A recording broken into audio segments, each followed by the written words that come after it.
Então tínhamos visto a questão da dinâmica da transmissão da fé e tínhamos visto já duas dimensões. A dimensão textual e a dimensão comunitária. Claro que textual não é palavrinhas, não é? Está claro. E a comunitária vimos a relação, atrevíamos a dizer, umbilical entre a profissão de fé individual e a profissão de fé comunitária, em que sem comunidade espero que tenha ficado claro, impossível professar a fé em Jesus Cristo.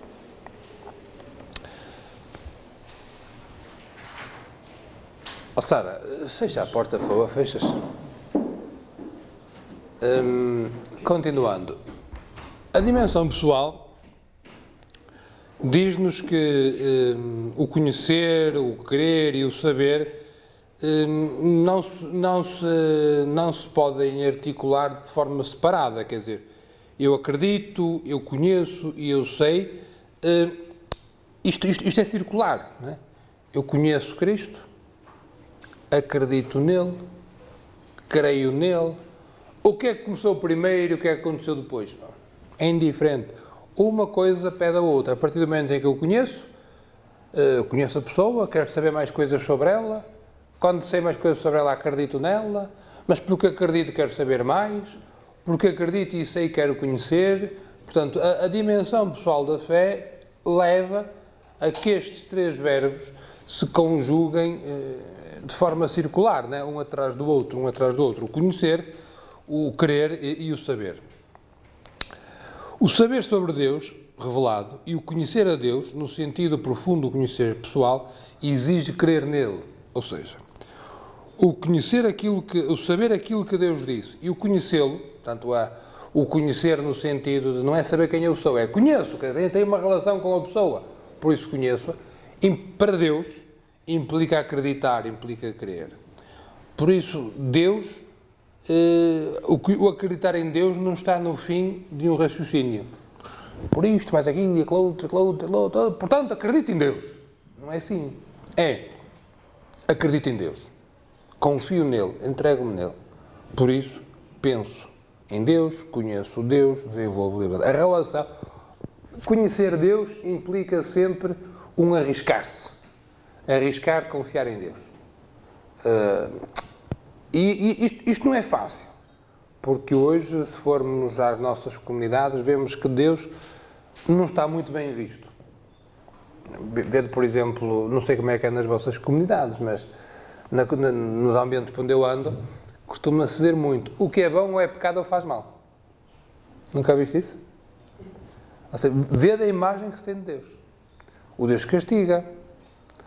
Eu que fiz, isto acontece-nos a todos. Tenho um problema de saúde, que mal fiz eu a Deus? Que mal é que eu fiz para merecer este castigo? Quer queiramos, quer não, isto está muito metido dentro de nós. E claro, são daquelas feridas, daquelas dificuldades que nós temos que ter presente na hora de falar sobre Deus. Porque nós temos estes anticorpos, deixem-me usar a expressão. Ao crer em Deus, alcançamos um saber sobre a sua realidade, sobre o seu mistério, por meio do testemunho que Deus dá de si mesmo. Ou seja, Deus revela-se a cada um de nós na medida em que nós nos confiamos nele. E o difícil, a mim parece, na educação da fé, penso que o mais difícil é levar alguém a ter a disponibilidade interior para se entregar a Deus. Para se entregar a Deus. Isto é que é o difícil. Isto é que é o difícil. A fé dá origem, então, a um conhecimento único de Deus, aquele que é próprio do conhecimento pessoal, manifestado num convívio íntimo. Há um bocado falávamos das dimensões cognitivas e tudo mais, e se calhar aqui um exemplo que nos ilustra bem o que é o conhecer a Deus é o conhecimento que a criança de poucos meses tem do pai e da mãe. Qual é o conhecimento que tem? É uma confiança total. O que o pai mandar ou a mãe mandar, ele faz. Confia totalmente. Confia totalmente. E às vezes um bocado assim, não tem consciência do perigo, como a gente diz, não é? Porque se o pai e a mãe, confia. confia e sabe que depende em tudo deles. É esta a confiança que nos ajuda a perceber a nossa relação com Deus. Este confiar. Confiar em Deus. Confiar em Deus neste convívio íntimo. Claro que isto levanta algumas questões que depois vamos falar, quando falarmos na fase, já amanhã, na experiência de Cristo, na experiência de fé, que isto pede alguma ascese da nossa parte. Porquê? Eu tenho que me vencer para me tornar disponível e dócil à ação de Deus em mim. Quando a gente faz aquela, na Quaresma sobretudo, se bem que todas as sextas-feiras ao longo do ano deviam ser penitenciais, mas nós olhamos mais na Quaresma. Os grandes institutos penitenciais são o jejum, a esmola e a oração. São os três grandes institutos penitenciais. O jejum, que é eu abster-me de... A oração, familiarizar-me, portanto, eu abster-me de para me doar. A oração para eu me, digamos assim, habituar mais ao sussurro de Deus na minha vida. E a penitência. Não é procurar o sacrifício. Espero que não sejamos malucos. Não andamos aqui a procurar o sacrifício. Nós não somos... É masoquista, não é? O Costa de Sofrer é masoquista. Nós não somos masoquistas, não somos malucos, não é? Mas procuramos, digamos assim, vencer o nosso eu para nos tornarmos mais dóceis, para quando o Senhor chamar, nós podermos dizer, fala, Senhor, que o vosso servo escuta. Peguei naquela parábola do semeador que saiu a semear a sua semente, não é? As ervas, os espinhos, têm que ser podados, cortados, antes de colocar a semente. E às vezes estes espinhos que temos nas nossas vidas são uma chatice. São uma chatice.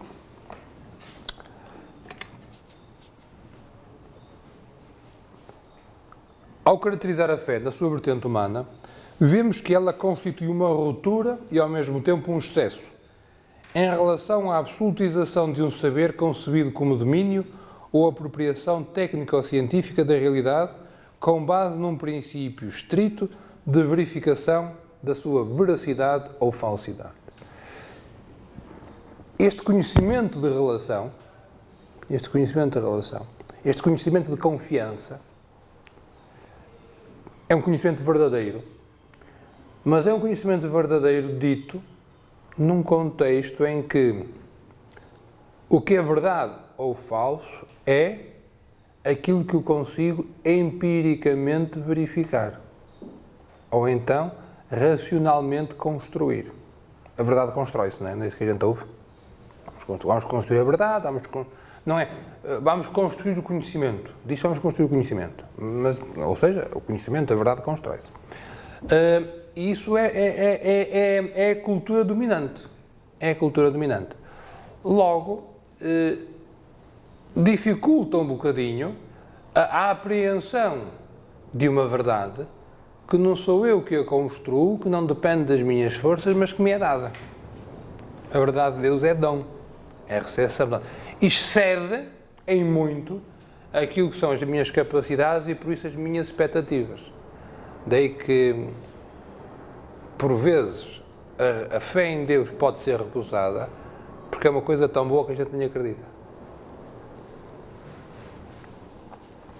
Mas também é fundamental a referência da fé ao que não se vê e toca com os sentidos, mas sim que chega através do outro, pelo testemunho, onde a credibilidade do outro e os motivos de credibilidade daquilo que testemunha, os conteúdos, são postos à prova pelo receptor. É algo que nós recebemos, e a fé vem sempre por mediação do testemunho. Mas nós temos que verificar o motivo de credibilidade do testemunho. Quer dizer, se o indivíduo é um mentiroso toda a vida, é aquilo uma história do João, não é? O fogo, não é? Ou há lobo. Ele tanto que brincou quando disse que havia lobo, quando havia mesmo ninguém acreditava nele. A pessoa, pelo seu estilo de vida, mostra ou não que é coerente com aquilo que diz. A coerência de vida, com o testemunho que anuncia. Mas também aquilo que anuncia não pode ser contrário àquilo que é a razoabilidade da nossa relação com Deus. Por exemplo, uma pessoa que fosse muito consistente, muito coerente com aquilo que dizia, e ao mesmo tempo dizia que a fé em Jesus Cristo pede que nos andemos a flagelar todos os dias e a tratar mal o nosso corpo. Isto é razoável? Não é razoável. Portanto, a fé como atitude pessoal que pede que tenhamos confiança no outro que nos transmite, não pede que nós deixemos de ser nós mesmos. Portanto, que vejamos a razoabilidade do testemunho e que vejamos a racionalidade daquilo que nos é proposto. E temos imensos casos, como todos sabemos, em que estas coisas não correm bem. E quando isto não corre bem, a transmissão da fé está um bocado esquisita. Estão a fazer entender? Ok. Assim, o momento objetivo e o pessoal do conceito de fé estão, por isso, intimamente ligados. O que não anula o papel central de uma decisão livre, presente em cada ato de fé. Só que não se trata de uma decisão decisionista, isto é, irracional. Eu sou livre para acreditar a partir do momento em que tenho motivos de credibilidade e em que vejo que é credível aquilo que me é proposto. Então eu livremente aceito. Este fideísmo de que é assim porque Deus diz e tem que ser, no conceito católico de fé, isto não existe. Isto não existe. Nós temos cabecinha. E se Deus nos criou com cabecinha é para usar. Para usar. Mas, se a fé é um ato pessoal, portanto, uma relação entre Deus e cada um de nós com Deus, o dizer sim à pessoa é também dizer sim aos seus conteúdos. Eu acredito na pessoa e naquilo que ela me diz. Eu acredito em ti, mas não acredito no que diz. Não pode ser, não é? Adere-se à pessoa, mas também àquilo que ele diz. Daí que o crer, a fé, é concebido como um acontecimento pessoal que abarca o ser humano na sua totalidade e provoca processos de conhecimento, objetivando-se em formulações de uma verdadeira fé. Eu entrego-me a Deus, faço a experiência da relação com Deus e depois percebo que essa experiência da relação com Deus é comum a outros que chega até mim através de formulações doutrinais, através de conteúdos que dizem a experiência do nós eclesial no qual eu também me identifico. Vede, por exemplo, aqui, isto é o Catecismo da Igreja Católica. Versão de bolso, porque é para ocupar menos espaço. A gente lê isto tudo. Não sei se já leram, alguém já lê isto do princípio a fim. Mas isto há coisas, isto é muito difícil. Para ler isto tudo, perceber isto tudo, é difícil. Quanto mais alguém tem isto tudo na cabeça? É impossível. É impossível. Porque isto aqui não é um conteúdo a saber. É uma narração a acompanhar. Estás a ver a diferença? Uma coisa é, tens que saber isto tudo, memorizas e acabou. E isto não pretende, o Catecismo da Igreja Católica não pretende ser isso. Pretende ser o testemunho da fé da Igreja, ou seja, a Igreja que diz, que narra a sua fé. E nós aderimos ou não aderimos. Estão-me a fazer entender? Não é, tens que saber isto. Aliás, o pior que pode acontecer ao catecismo é pegar nele e tratá-lo como se fosse um livro de direito. Disseste isto, tens que vir aqui, está aqui diz assim, tu disseste assado, logo tu não estás na fé verdadeira. Digo, pois está bem, tu não sabes usar o catecismo. O catecismo é uma narração, tu vês o que é que a Igreja diz, vês o que é que tu dizes e aferes até que ponto estão de acordo ou não estão de acordo. Estão-me a fazer entender, não estou? porque senão perdemos o que é importante. Portanto, crer e acreditar são então atos humanos, embora possa parecer que não. E hoje nós somos muito solicitados a não acreditar, a não confiar no outro. Tem que haver tudo, tem que estar tudo passado por escrito, tem que não sei o que mais. Eu não confio em ninguém. Não sei se aqui os conduzem, vão perceber este meu exemplo, e quem não conduz, creio que também poderá perceber. Se a gente não confiasse, conduzir ia ser um pandemónio.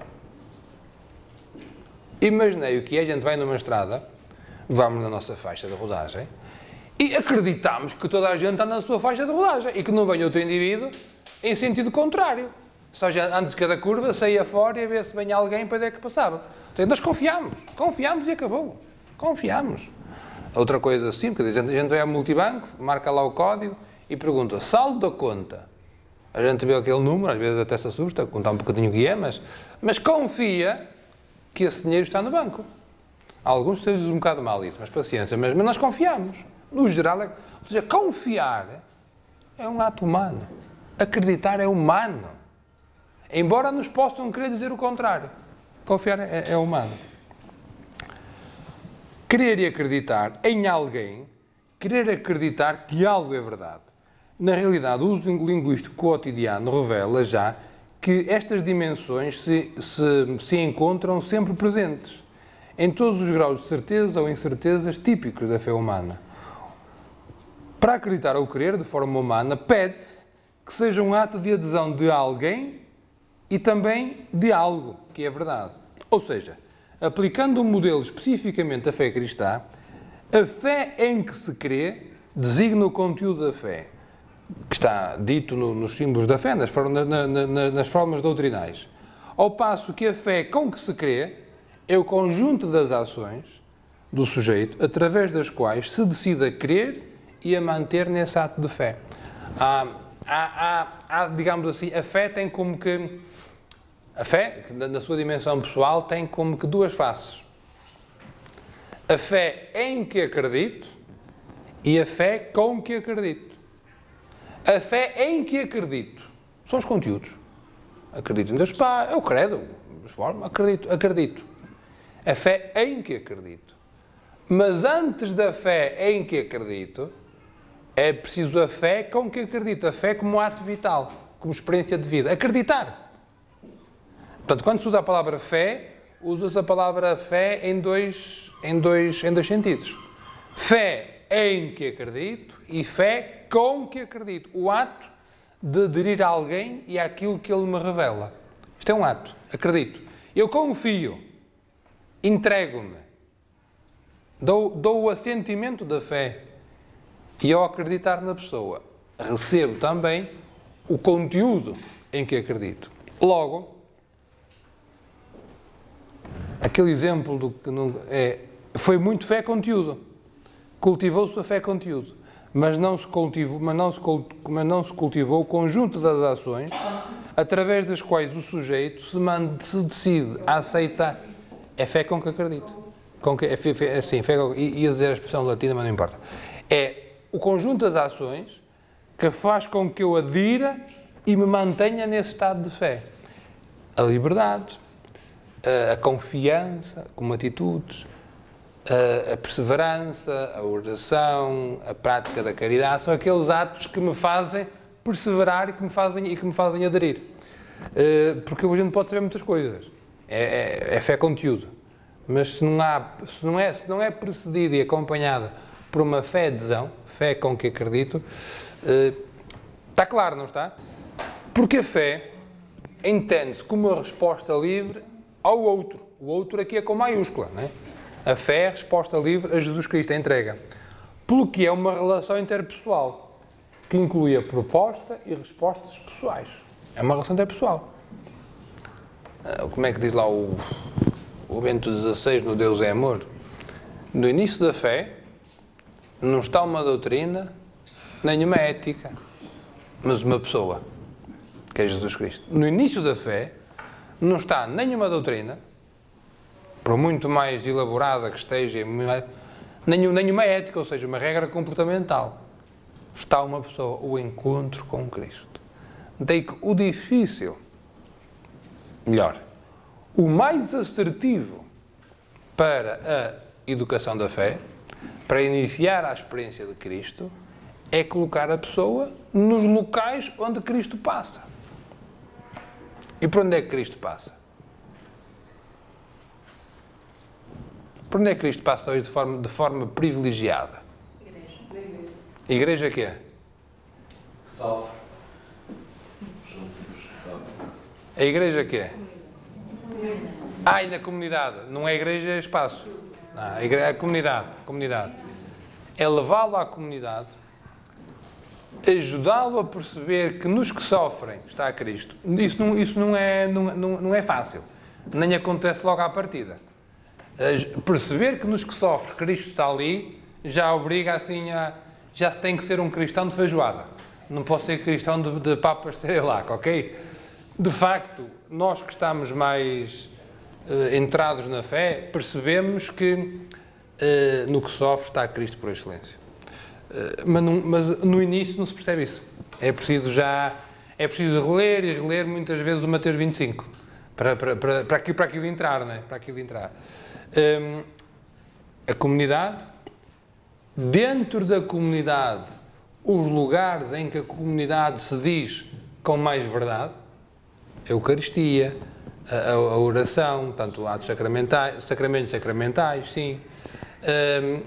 A prática da caridade acompanhada, para depois perceber que vejo Cristo no que sofre, e aí eu vou vendo o Cristo. Vou vendo os sinais, vou percebendo então os sinais de Cristo. E vou então entrando em relação com Cristo através dos seus sinais. E Deus vai se tornando cada vez mais presente na minha vida, e eu vou descobrindo, por vezes os sussurros, outras vezes os gritos da sua presença. E vou dizendo sim ou não. Vou dizendo que sim ou vou dizendo que não. Quer dizer, nós somos livres. E não podemos negar que todas as pessoas são livres e podem dizer que sim e que não a Jesus Cristo. Não tem mal nenhum que uma pessoa diga: eu não quero ser cristão. Entenda-se, não tem mal no bom sentido da palavra, não é? E nem nós temos que nos pôr em causa, voltamos então à questão da educação e dos conflitos que isso implica, nem nós temos que nos pôr em causa por termos sido os maiores bandalhos, só porque a pessoa não aderiu. Não era a sua hora. Não tinha chegado à altura. Acabou. Melhores tempos virão.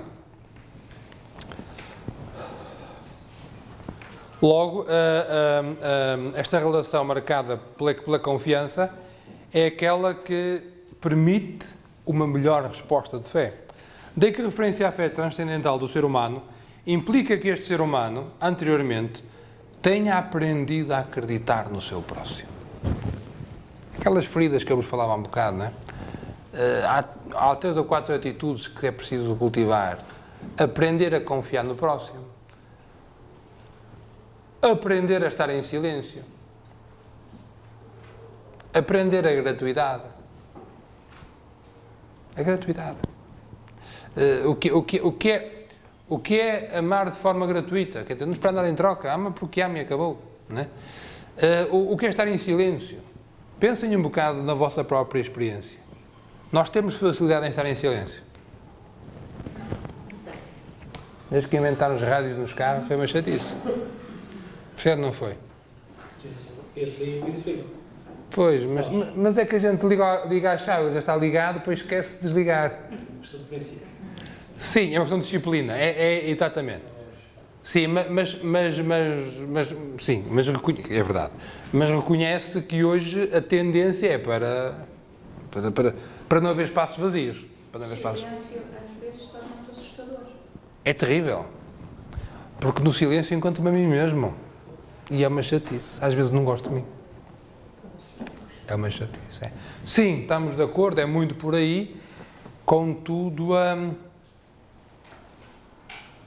como dizê-lo, Como tudo, é no silêncio que nós está a revelar. e que nós crescemos. Exatamente. Mesmo até para a nossa saúde psíquica, claro, estamos a falar disso, ter tempo de silêncio é muito necessário. É necessário. Eu acho interessante que temos de estar... Lembrarmos, havia assim uns cartazes com uma menina a fazer psh, antes havia isso à porta da igreja, não é? Ai, coisa tal, não sei das quantas e tal. E agora não pode haver silêncio. Mesmo na igreja, quando há exposição santíssima, temos uma musiquinha de fundo. Musiquinha de fundo. Que me irrita. Que me irrita. Pois, esperemos que seja realmente uma boa seleção. Mas a questão é, há depois, hoje, muitos movimentos espirituais, não católicos, movimentos espirituais, ou de espiritualidades, ou de filosofias de vida, que fazem retiros de silêncio total, de sexta à noite a domingo à noite. Nós perdemos isso, que era nosso. E claro, há outros que vão ocupando este lugar. O silêncio é difícil, mas é importante. Portanto, a questão do silêncio, a questão da gratuidade, o confiar no outro, são tudo atitudes nossas, pessoais, que são propedêuticas à fé. Preparam-nos para a fé. Senão, isso não terá sido assim muito coisa. Se por um lado a adesão a Deus, ao outro primordial, é condição da possibilidade para a fé intra-humana, por outro lado, a fé intra-humana, é manifestação da relação com Deus, e como tal, o seu pressuposto concreto. O que é que quer dizer com isto? Se eu preciso de confiar nos outros para me habituar a confiar no outro por excelência, é na medida em que eu confio no outro que confio mais no meu semelhante. Daí que a falta de confiança na humanidade, como se costuma dizer, não é? É sobretudo uma falta de confiança em Deus. E agora estamos todos cheios de medo. A gente agora não vai a cidade nenhuma por estar com medo que venha um caminhão todo desvairado para nos limpar, não é? Andamos cheios de medo. Em última instância, estamos doentes. Porque deixamos de confiar e de viver aquilo que era tipicamente humano. Daqui a pouco não saímos de casa, não é? E em casa também não podemos estar porque pode haver qualquer coisa e dá cabo de nós. O que quero dizer com isto? Este ciclo de fechamento e este ciclo doentio rompe-se com uma autêntica adesão a Jesus Cristo. Daí que a relação interpessoal, na qual se baseia a estrutura de diálogo da fé, dá-se quando eu, para além de todos os contextos funcionais e objetivos, de repente, me deixo interpelar por esta pessoa como meu tu. Eu vou repetir. A relação interpessoal, na qual se baseia o diálogo da fé, dá-se quando eu, para além de todos os contextos funcionais e objetivos, de repente me deixo interpelar por essa pessoa como meu tu. Que é, nós temos de estar aqui a trabalhar, temos de fazer nossas tarefas, mas quando, para além de tudo aquilo que é instrumental e funcional, eu deixo que o outro seja outro para mim. E então sim temos a condição do diálogo da fé. A concretização e a unicidade da pessoa que interpela, tida como meta em si mesma, constitui o seu ponto de partida. Um testemunho que me interpela e é o fim do testemunho, mas é o ponto de partida para mim. Não é? Quando há qualquer coisa do outro que narra a sua história empapada pelo Evangelho e que me interpela, ele foi ponto de partida, foi ponto de chegada para ele, mas para mim é ponto de partida, a partir do qual eu me relaciono com o Senhor. O pressuposto desta relação é, portanto, o encontro pessoal, que é uma relação de mim mesmo para ti mesmo. É eu próprio, eu mesmo, não é um aspecto de mim. É eu na minha totalidade que me relaciono com o outro na sua totalidade. Senão não há relação interpessoal. Há um intercâmbio de interesses. E está muito bem, a maior parte das nossas relações são intercâmbios de interesses. Vou a meter combustível e depois vou pagar, eu não me relaciono com a pessoa em si mesmo. É com aquele aspecto funcional da pessoa. Depois vou tomar um café e relaciono-me com a pessoa que serve o café e que eu pago. Não é uma relação total, é uma relação funcional. O desafio é quando, para além destas relações funcionais e instrumentais, nós relacionamos com a pessoa no seu todo. Aqueles que temos postos de trabalho já há algum tempo, se calhar percebemos isso. Damos-nos com todos os colegas de trabalho, mas com uns até somos amigos, com outros dispensávamos até muito bem, não é? Mantemos uma relação meramente funcional. E isto leva-nos a perceber também a nossa relação com Deus, a nossa relação, a fé em Deus, a nossa relação com Deus, que é: eu tenho uma relação total, gratuita, incondicional com Deus, ou tenho uma relação funcional? Está a ver a lógica? Isto é importante para nós, mesmo aqueles que já somos cristãos velhos, não é? Cristãos há muito tempo. Eu nunca encontrei ninguém que tivesse uma relação totalmente gratuita com Deus. Até sempre não sei o quê de... A gente diz que é e tal, claro, não falo para mim, a gente diz e tal e coisa. Mas na hora da verdade é uma relação funcional. Melhor, não é uma... Estou a exagerar. Tem aspectos de relação funcional. Ok? Esta relação, o viver em relação como proximidade e vinculação, constitui o específico da fé. Viver próximo e vinculado, unido, que pode ser instituída de modo formal ou ter um caráter formalmente intersubjetivo, mas de ambos os modos reporta que a fé testemunhal seja um horizonte fundador, que é: a fé implica e pede o testemunho, que é aquele acontecimento que me faz dar o salto para a relação com o outro. E esta fé, que é inter-relação, nunca pode acontecer sem alguém que me introduza na relação. Estamos a ver o que é? Eu preciso sempre a fé pessoal, da relação com Cristo, precisa sempre de alguém que me introduza na relação. E quem introduz um indivíduo na relação com Deus é um testemunho. Portanto, testemunho é um bocado isto. É aquele que aponta para Deus. Vamos lá. A testemunha é aquele que aponta para Deus.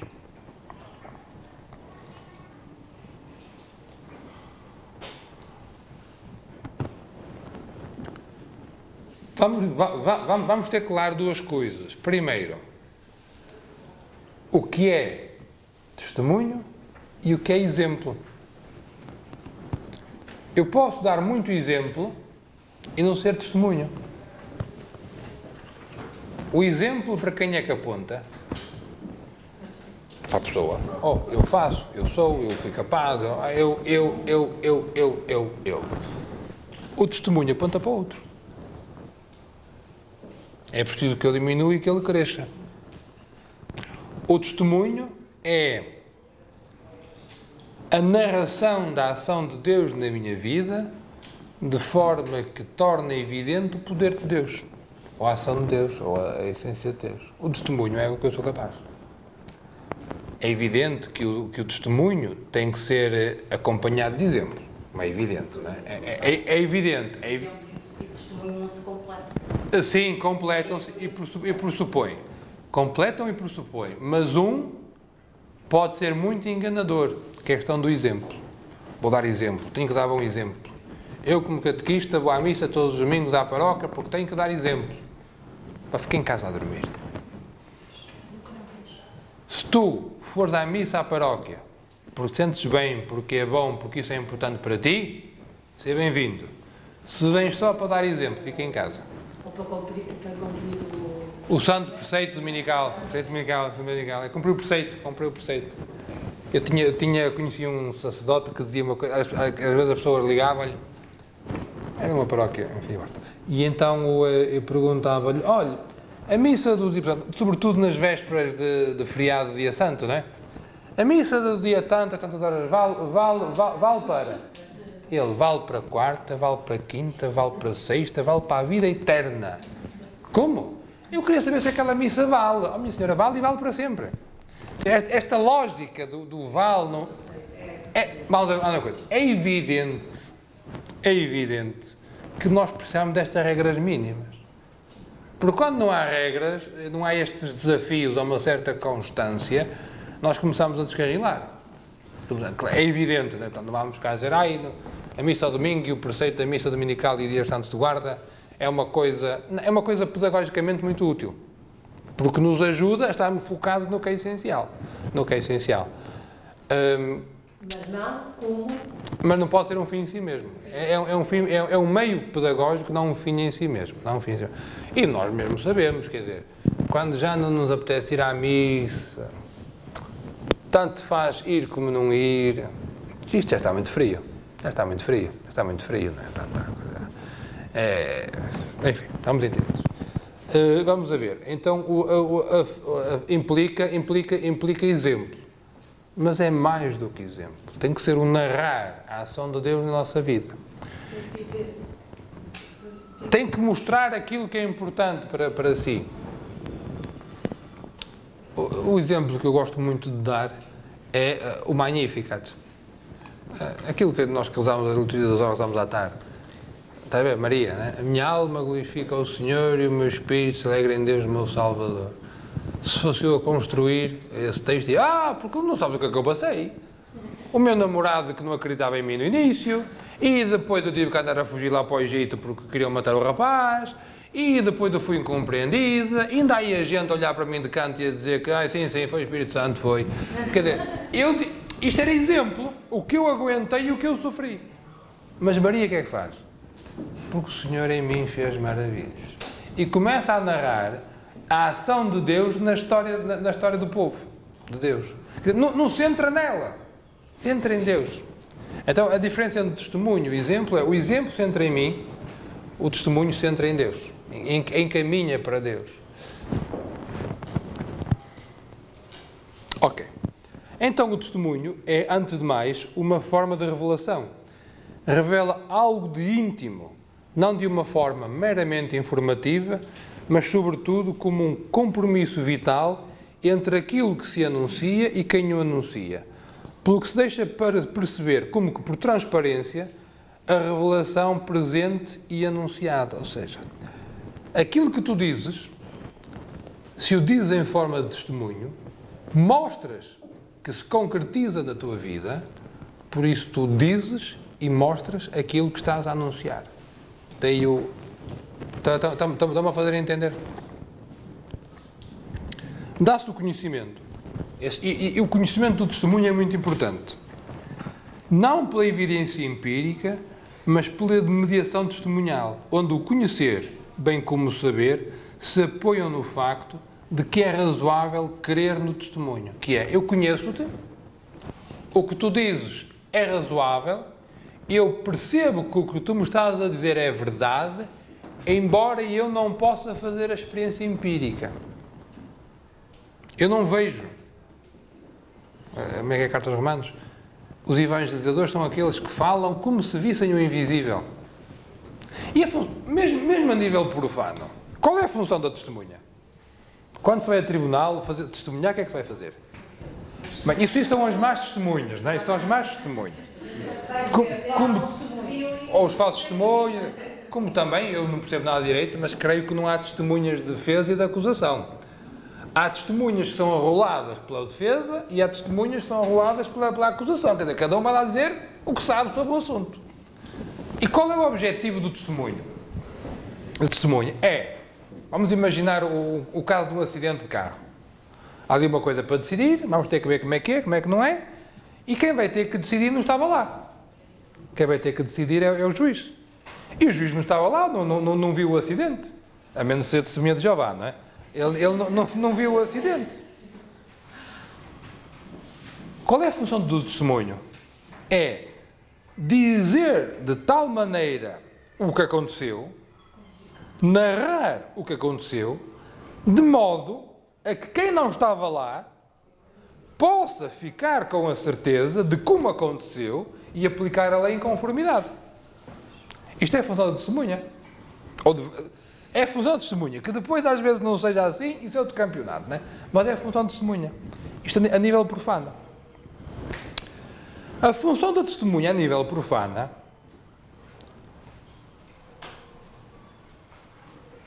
tem também isto é um primeiro nível de compromisso. Tem depois um segundo nível de compromisso, que é quando a pessoa arrisca a sua integridade. Isto é assim, nem que me matem, eu não digo o contrário.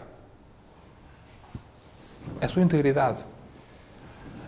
Eu posso ficar sem nada, mas não vou prejudicar outro.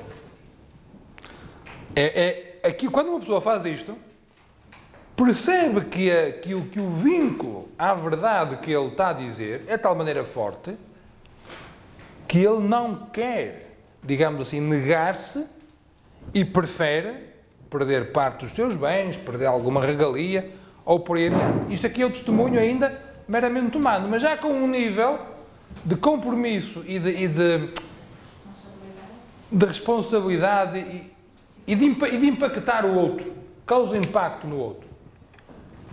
Por exemplo, o indivíduo, imaginemos que há uma peripécia qualquer na empresa e ele se contasse as coisas à sua maneira, ele era prejudicado.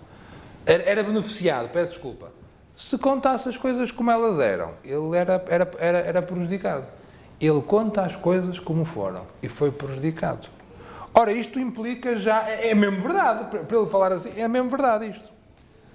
Há depois um terceiro nível de testemunho, que é quando a pessoa implica a sua vida. É os mártires. Prefiro que me matem a eu ter que dizer o contrário daquilo que é. Este é o testemunho do martírio. Que é o testemunho no qual nós estamos. Só que o nosso martírio hoje não é vermelho, mas é branco. Hoje nós somos cozidos em lombo muito brando. Porque hoje ser cristão é complicado, não é? Ser cristão em todos os âmbitos da nossa vida é muito complicado. É muito complicado. Daí que o testemunho é esta forma de revelação. Na medida em que eu vivo e faço aquela narração, eu mostro, por sinais, claro, por símbolos, claro está, aquilo que é a presença do Deus que me habita.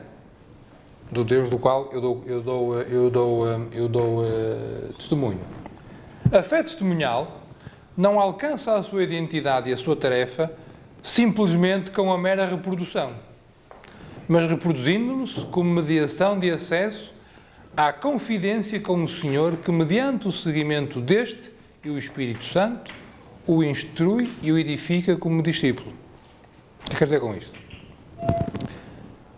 A fé que se acede de modo testemunhal, e aqui estamos a falar de um catequista, de um formador, que é o testemunho junto do seu educando, não se alcança apenas por uma simples reprodução, mas reproduzindo-se ao mesmo tempo com a narração do testemunho e a ação do Espírito Santo, a ação da graça divina.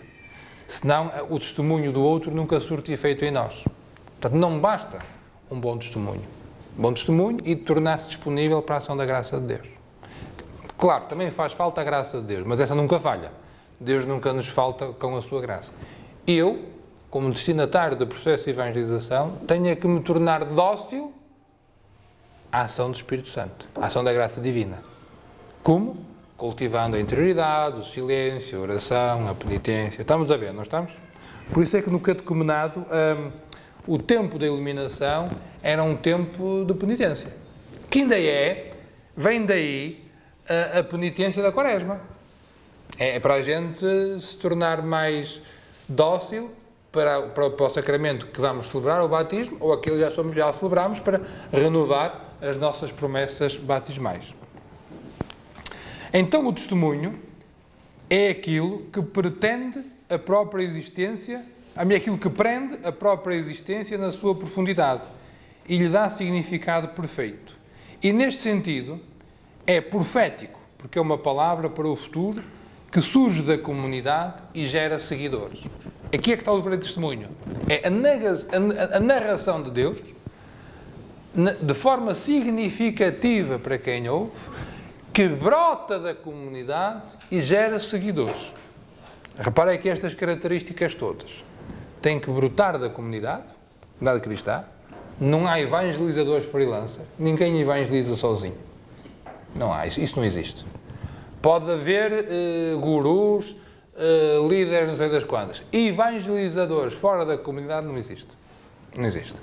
Portanto, ele testemunha, narra, insere na comunidade e forma discípulos. Discípulos de quem? De Jesus Cristo. Porque se eu tenho exemplo, se eu vou pelo exemplo, gero discípulos de mim. Se vou pelo testemunho, gero discípulos de Jesus Cristo. Discípulos de Jesus Cristo. Mas convém nunca esquecer e ter isto muito, muito sublinhado, que, para além do testemunho humano, está a ação de Deus que suscita interiormente o crer, pelo que o motivo último do testemunho é sempre Deus. Se nós trabalharmos, e Deus não trabalhar no interior da pessoa, ou seja, se ela não deixar que Deus trabalhe no seu interior, não há testemunho que pegue. Não há testemunho que pegue. E se fosse uma coisa assim tão mecânica, se houvesse ali uma pessoa que era boa testemunha, tudo era cristão. E não é verdade. Uns são, outros não. Depende da liberdade de quem recebe o efeito desse testemunho.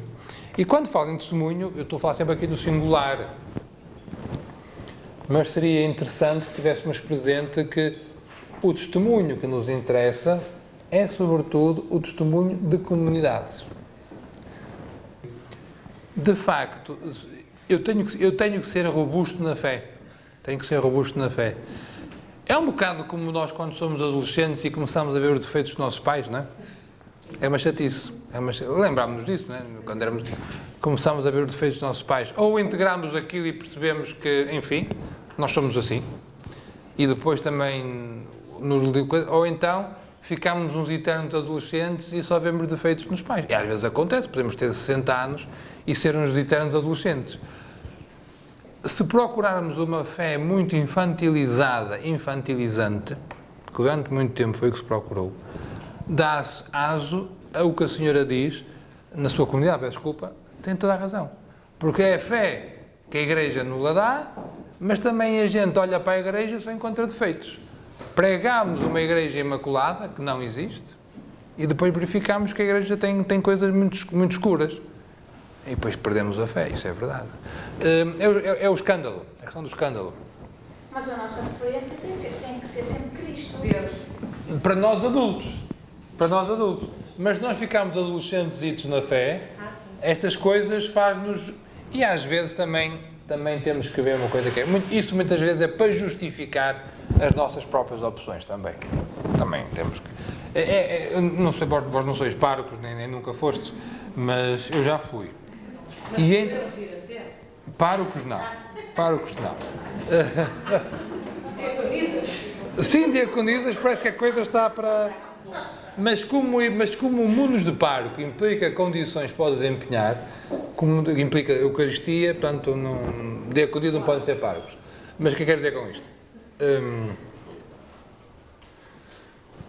Vós reparavas que nas comunidades, aquelas pessoas mais comprometidas, mais identificadas com Jesus Cristo, são aquelas que com mais... Não quer dizer que não lhes custe e que não achem mal, não é? Como é evidente. Mas são aquelas que com mais facilidade superam as fragilidades humanas que porventura possa existir na comunidade. Quando a pessoa vê ali um defeito, pois é, são todos assim, são todos estes, são todos aqueles, e então a coisa... Porque ou já não está, ou ainda não está, ou não quer estar dentro. O decreto do Vaticano II sobre a liberdade diz isto. Um dos principais ensinamentos da doutrina católica, contido na Palavra de Deus e constantemente pregado pelos Santos Padres, é aquele que diz que o ser humano deve responder voluntariamente a Deus com a fé e que, por isso, ninguém deve ser forçado a abraçar a fé contra a vontade. Com efeito, o ato de fé é, por sua natureza, voluntária, já que o homem, remido por Cristo Salvador e chamado à adoção filial por Jesus Cristo, não pode aderir a Deus que se revela, a não ser que, atraído pelo Pai, presta ao Senhor o obséquio racional, o obséquio racional e livre da fé. E agora aqui vou-vos já lançar uma pergunta que espero amanhã respondê-la. Nós devemos entregar, como é que diz aqui o texto? O obséquio racional e livre da fé. Como é que a gente, como é que nós nos entregamos, assim, a cabeça, de uma forma livre a alguém? Temos que confiar. A fé não é imposta. Nós é que temos que procurar um testemunho que nos leva à fé. Sim, sim. Você foi ao centro logo. Pumba, temos que confiar. E aqui está a questão. Como é que se pode confiar em Deus? Voltamos à dimensão simbólica da comunidade. Como é que se pode confiar em Deus? Há um senhor de Milão, Pier Angelo Sequeiri, tem duas características muito interessantes. Uma é que ele é da teologia fundamental, escreve imenso, coisas fantásticas. Também na área da estética, na área da pastoral de pessoas com deficiência. E tem algumas colaborações nessa área. E tem o seu tratado de teologia fundamental, o título chama-se Il Dio Affidabile, um Deus de confiança, um Deus no qual nós nos podemos confiar. É um título de facto assim interessante, não é? Um Deus digno de confiança, melhor dizendo em português, um Deus digno de confiança. Isto choca, então Deus não é digno de confiança. Se nós às vezes pusermos entre parênteses a nossa fé e nos pusermos a ouvir aquilo que é o discurso cristão sobre Deus, discurso cristão não, o discurso de alguns cristãos sobre Deus, eu não sei se aquele Deus é um Deus de fiar. Espero que ninguém tenha passado por um caso deste ultimamente, mas se passou, peço desculpa. Levou-lhe o seu filho. Coitado. Deus quer para si aquele que ama mais. Já ouviste isto, não já? Pois não, este Deus é um Deus tirano. É um Deus tirano, não é? Coitado, sofreu muito, não foi? Deus põe à prova aqueles que ama. Estás a ver? Este tipo de discursos, para quem não é do nosso grupo, quem não cresceu a ouvir isto, e vem de fora e ouve isto, eu neste Deus não confio. É verdade. Não me falo nesse Deus que eu nem posso ver, nem escutar-vos. Evidente. A pessoa choca. Só que nós, como temos isso misturado com uma experiência boa de termos descoberto Cristo, nem nos apercebemos do ultrajante que é isto para Deus. Ultrajante isto que é para Deus. Porque nós muitas vezes projetamos, há um princípio da psicologia da religião que é, nós defendemos Deus à nossa imagem. Ninguém se está a bater por Deus que não esteja a bater-se por si mesmo, não é? Portanto, e então vamos projetando em Deus as nossas imagens, as nossas frustrações, e então vamos fazendo isso, não é? Bem, temos que sofrer, não é? Por Deus, nosso Senhor Jesus Cristo também sofreu. Eu, uma altura em Fátima, numa jornada pastoral da saúde, ouvi uma conferência de uma religiosa que estava de cadeira de rodas. Imaginai o que é uma pessoa que tem que viver sempre numa cadeira de rodas. Tem vantagem porque nunca fica a pé em lado nenhum. Mas isso é uma vantagem. Mas tem muitas desvantagens, quer dizer. E então toda uma parte da sua comunicação foi: eu não ofereço a Deus este sofrimento. Porque eu não vou dar a Deus aquilo que eu não quero para mim. Oferecer a Deus o sofrimento. Nós não nos oferecemos a Deus o sofrimento. Nós sofremos com Deus. E oferecemos a Deus a oportunidade que o sofrimento foi para nós. Estamos a ver a história? Agora, apanhei com o martelo em cima do dedo. Disse 4 ou 5 palavrões. Ofereço a Deus este sacrifício. Quer dizer, eu não quero aquilo para mim e vou dar a Ele? Estamos a ver isto? Ofereço na medida que me aceito, não é? A questão é, aquilo que o sofrimento provocou em mim... então sim, aí estamos de acordo. Mas estamos a ver como estas expressões às vezes nos escondem ou dão a conhecer um Deus esquisitote. Estamos a ver a história? A questão do testemunho. Se calhar estava a sentir de forma diferente, mas ao expressar... Usamos essas expressões. Tem razão. Sim. E quem vem... A ignorância é que é um dos grandes males. Muitas das coisas a gente faz por ignorância e leva os outros às vezes... Sim, como por exemplo, aquilo que nós brincamos com os miúdos. Como é que é? Porta-te bem, senão Jesus ralha. Eipa. Se nós soubéssemos como isto fica marcado no inconsciente dos miúdos, a dificuldade que isto faz... Ou então não é nada, é Jesus que está a rir. É. A mim na minha terra dizia-se que era os anjos a mudar a mobília. Mas já era mais, também se dizia. Eu gostava mais que era os anjos ou os santos a mudar a mobília. O que não era mau. Mas estas expressões, reparem, estas expressões são muito eficazes para uma mudança rápida de comportamentos. Tens de portar bem, São Jesus ralha. Caralho, pimba. E aquilo, ele muda rápido os comportamentos. Mas não há uma mudança de coração. E o testemunho tem que ser uma mudança de coração. Quando fazemos qualquer coisa em vista do testemunho, precisa de ser uma mudança de coração. Não é o testemunho age em mim, pela ação da graça de Deus, claro está, mas tem que provocar uma mudança a partir de dentro.